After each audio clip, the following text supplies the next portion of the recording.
The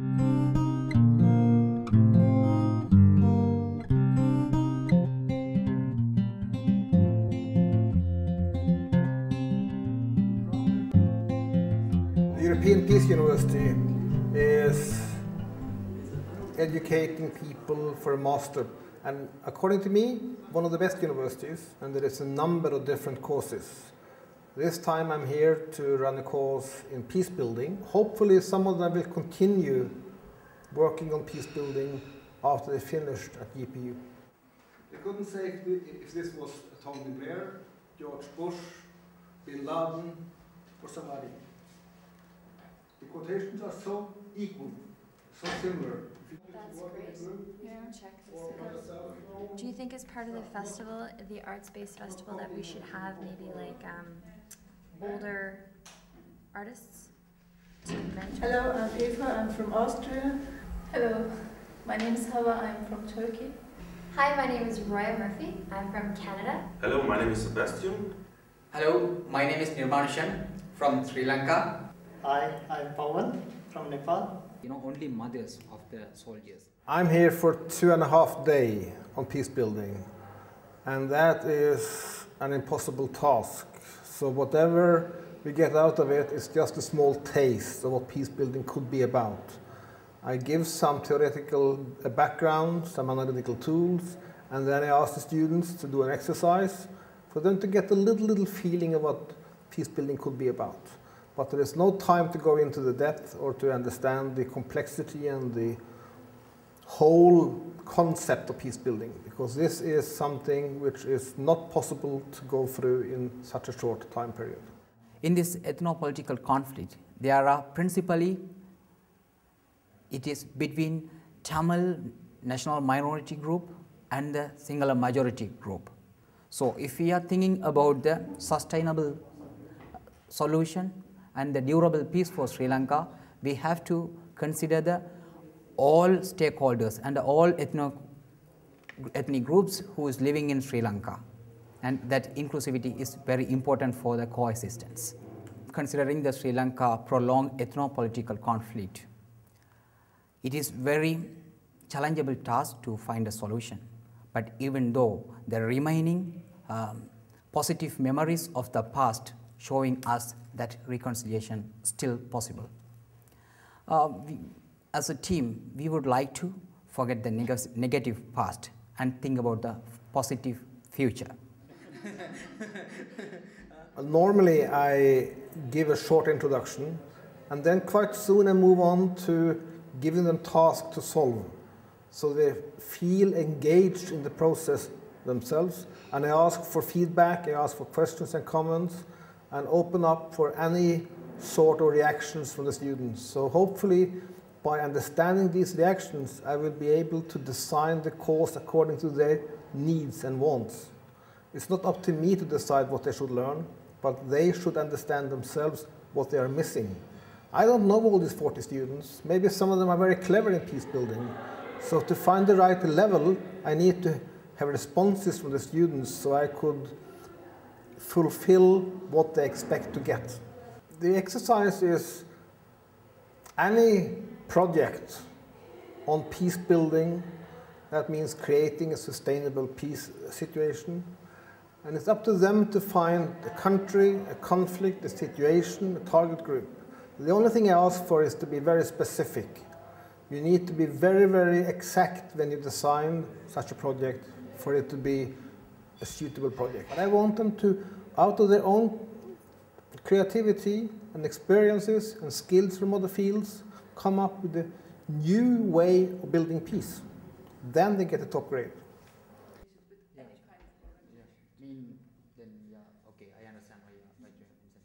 All right, so our project was how to deal with the Tamil versus Ceylonese interjection, like how we can connect the two of them together. So instead of taking a more common approach through maybe like creating an organization or having political parties meet for tea and talking and trying to be nice to each other, we thought that a good aim for our project would be to have unification through non-verbal and verbal communication and networking. So we decided to take it, we decided to pick something that was not political at all. So we decided to go with something like arts.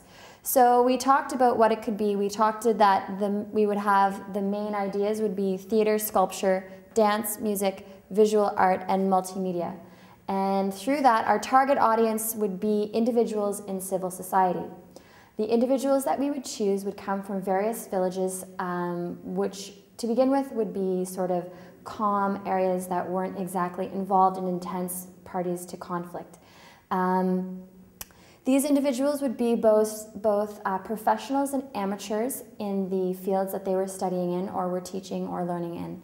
The timeline is divided into two different sections. We'd have one short-term and one long-term. The short-term section would be these particular artists would be selected and invited to come to a weekend-long workshop. The workshop would be ideally Friday night through to Sunday afternoon. It would involve discussing your art, maybe some master classes taught by the advanced professional or master in that particular field. Also, there would be some time in there to do community building exercises, trust games, just regular icebreakers and things like that that would promote trust and networking between the individuals that were involved. Another important point is that these individuals come from all backgrounds, so they wouldn't simply be the Tamil painters or the Ceylonese dancers. They would be a combination of everybody from that particular field, also including the different minorities. The second part of our project is a more longer term, and it would be a festival for 3 days and 2 nights. It would take the accumulation of the work that was done in the workshops previous. I should point out that these workshops have been done throughout a period of 6 months so that we could each deal with the various positions that we were, artistic ventures that we were doing. So potentially something could be the commonalities between Ceylonese and Tamil singing. Is there some particular aspect that they both pick up on? So anything that links the two together to show them that they are similar and that they do have commonalities between them. So moving on to the finances, we decided that it was really important where your money comes from, because there are large actors in the world and everybody gives money to somebody. So we didn't want any dirty money. I don't have very high expectations when it comes to implementing these ideas. This is an exercise to train their mindset. But don't believe that you got enough in 2.5 days. This is just a small part of an enormous, huge and important topic, which we could study for years. It was great to work with these nice people, and we had a wonderful atmosphere. It was very inspiring. It was really essential to have somebody who was party to the conflict or has grown up within the conflict, just because it really showed us how if you don't have an inside perspective, that you just can't understand what's going on. So we couldn't have spent all of this short period of time coming up with potentially a great project which could be implemented if we hadn't had the insight and the knowledge of Bala, because if we had tried to research this, it would have taken us weeks and months, which really goes to show the importance of having somebody who knows what they're talking about and who is party to the action on the ground. We are from diverse background, from Europe, from Asia, from North America. This is the first thing I love. The second thing is I got more information about my neighboring country, Sri Lanka. Well, I would say it is a very enriching experience working with such a diverse group. I think whatever I can contribute for my group, I contributed. Same time, I learned the multi-perspective on Sri Lanka conflict. Actually, for the moment, we got a very constructive project proposal, but the situation in Sri Lanka is an unpredictable situation. It was very nice to work with this group. It was really insightful and inspiring for me. I'm already having ideas for my country, for Turkey. If any of them will follow up and really carry out such a project, I will be very, very pleased. That happens now and then, but not every time. So that will be an extra, a bonus for me if that happens. At least if you tell me when it's happening. I've been around since the early 70s, working with peace building in more than 100 countries around the world, and I still am a student.